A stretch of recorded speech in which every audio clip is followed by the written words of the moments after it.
What's up, everyone, and welcome back to AJ's Insights.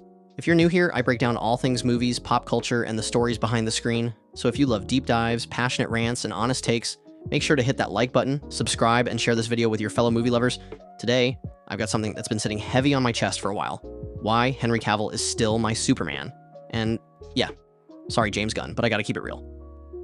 No amount of new castings, soft reboots, or back-to-the-roots storytelling is going to change the fact that Henry Cavill was and is the most perfect on-screen Superman we've ever had. The man embodied the character in a way that blended strength, vulnerability, and raw emotion.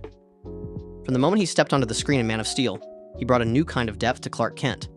Not just the awkward reporter hiding in plain sight, but a man burdened with power, moral responsibility, and isolation. This was a Superman who didn't just look the part, though let's be honest, Cavill looked like he was sculpted straight from a comic book panel, but one who carried the emotional weight of the role in every scene. Man of Steel wasn't just a superhero movie, it was a story about identity, about alienation, about trying to do the right thing in a world that's terrified of you. And despite what the critics said at the time, it was bold, beautifully shot, and filled with heart. It asked real questions, the kind of questions most superhero movies are too afraid to even touch. But let's talk about the real issue here. Warner Brothers and DC absolutely failed Henry Cavill. Instead of trusting the process and giving us the full Man of Steel trilogy we deserved, they panicked. They crumbled under pressure. They took the foundation that Man of Steel laid and buried it under a chaotic, rushed attempt to compete with Marvel. They sidelined Cavill in his own cinematic universe, gave him bad scripts with minimal development, and surrounded him with stories that didn't let him shine. And yet, despite the misfires in writing and direction, Cavill still stood out. He was Superman, in every frame, in every word, in every quiet moment of doubt or burst of rage. This man was doing everything right with everything going wrong around him. He respected the role. He respected the fans. He trained relentlessly, spoke with grace and humility, and kept showing up even when the studio clearly didn't know what to do with him. Let's not forget, they brought him back for Black Adam, teased his return, got the fans hyped again, and then a few weeks later, he was out, just like that. No closure, no proper send-off, nothing. That's not just poor planning.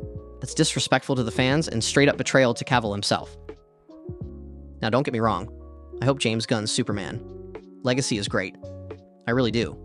I want DC to succeed. But you can't expect fans to just forget what Cavill gave us.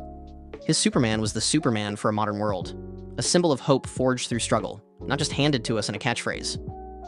He was building towards something epic, toward becoming the Superman we all grew up loving, and the studio pulled the plug just as it was getting good. We never got to see that full evolution, and that's why Cavill's Superman will always mean more. Not because he was perfect, but because he had the potential to be something legendary, and we felt that. So yeah, maybe we're moving into a new era, but for me, Henry Cavill is still my Superman, and no reboot can erase what he brought to the cape. If you agree, drop a comment below, let me know your thoughts, and let's celebrate the Superman we actually got. Thanks for watching AJ's Insights. Don't forget to like, subscribe, and share this video to keep the conversation going. I'll catch you in the next one. Peace.